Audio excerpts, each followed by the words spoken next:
Assalamualaikum warahmatullahi wabarakatuh. Perkenalkan, nama saya Erlinda Asuleman, NIM 3114220662. Baiklah, di sini saya akan menjelaskan materi mengenai menguraikan teori belajar dan penerapannya atau model belajar berdiferensiasi. Yang pertama ada teori kognitif. Teori belajar kognitif berbeda dengan teori belajar behavioristik. Teori belajar kognitif lebih mementingkan proses belajar. Pada penganut aliran kognitif mengatakan bahwa belajar tidak sekedar melibatkan hubungan antara stimulus dan respon. Tidak seperti model belajar behavioristik yang mempelajari proses belajar hanya sebagai hubungan stimulus-respon. Model belajar kognitif merupakan suatu bentuk teori belajar yang sering disebut sebagai model perseptual. Model belajar kognitif mengatakan bahwa tingkah laku seseorang ditentukan oleh persepsi serta pemahamannya tentang situasi yang berhubungan dengan tujuan belajarnya. Belajar merupakan perubahan persepsi dan pemahaman yang tidak selalu dapat terlihat sebagai tingkah laku yang nampak. Teori kognitif juga menekankan bahwa bagian-bagian dari suatu situasi saling berhubungan dengan seluruh konteks situasi tersebut, memisah-misahkan atau membagi-bagi situasi materi pelajaran menjadi komponen-komponen yang kecil-kecil dan mempelajarinya secara terpisah-pisah akan kehilangan makna. Baik, itulah yang dapat saya sampaikan. Selanjutnya akan disampaikan oleh teman saya. Baik, Assalamualaikum warahmatullahi wabarakatuh. Perkenalkan, saya Meilan Usman akan menyampaikan materi tentang pengertian belajar menurut teori humanistik. Selain teori belajar behavioristik dan teori kognitif, teori belajar humanistik juga penting untuk dipahami. Menurut teori humanistik, proses belajar harus dimulai dan ditujukan untuk kepentingan manusia itu sendiri. Oleh sebab itu, teori belajar humanistik sifatnya lebih abstrak dan lebih mendekati bidang kajian filsafat, teori kepribadian, dan psikoterapi dan pada bidang kajian psikologi belajar.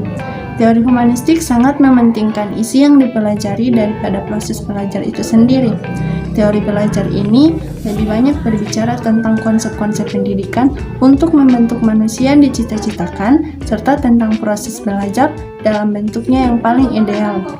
Dengan kata lain, teori ini lebih tertarik pada pengertian belajar dalam bentuknya yang paling ideal daripada pemahaman tentang proses belajar sebagaimana apa adanya, seperti yang selama ini dikaji oleh teori-teori belajar lainnya. Sekian dari saya, selanjutnya akan dilanjutkan oleh rekan saya. Perkenalkan, nama saya Lisnawati Palomo. Saya akan melanjutkan materi kedua dari Meilan Usman. Dalam pelaksanaannya, teori humanistik ini antara lain tampak juga dalam pendekatan belajar yang dikemukakan oleh Ausubel.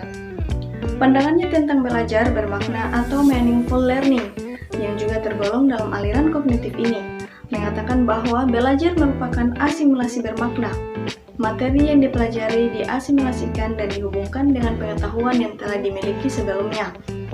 Faktor motivasi dan pengalaman emosional sangat penting dalam peristiwa belajar, sebab tanpa motivasi dan keinginan dari pihak si belajar, maka tidak akan terjadi asimilasi pengetahuan baru ke dalam struktur kognitif yang telah dimilikinya.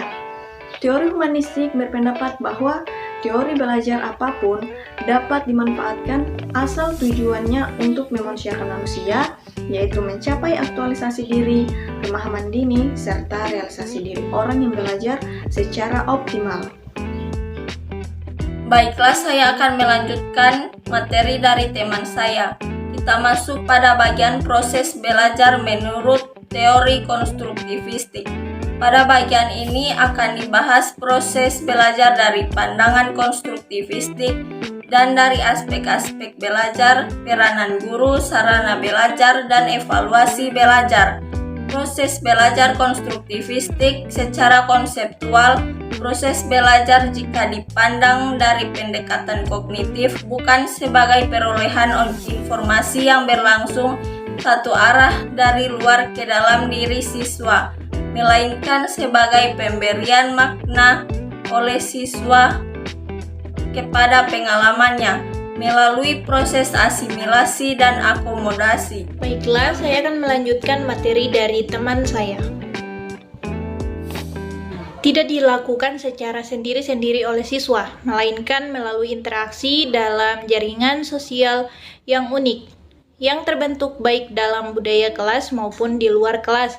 Oleh sebab itu, pengelolaan pembelajaran harus diutamakan pada pengelolaan siswa dalam memproses gagasannya, bukan semata-mata pada pengelolaan siswa dan lingkungan belajarnya, bahkan pada kerja atau prestasi belajarnya yang dikaitkan dengan sistem penghargaan dari luar seperti nilai jasa dan sebagainya. Peran siswa menurut pandangan konstruktif belajar merupakan suatu proses pembentukan pengetahuan. Pembentukan ini harus dilakukan oleh si pelajar. Ia harus aktif melakukan kegiatan aktif, berpikir, menyusun konsep, dan memberi makna tentang hal-hal yang sedang dipelajari.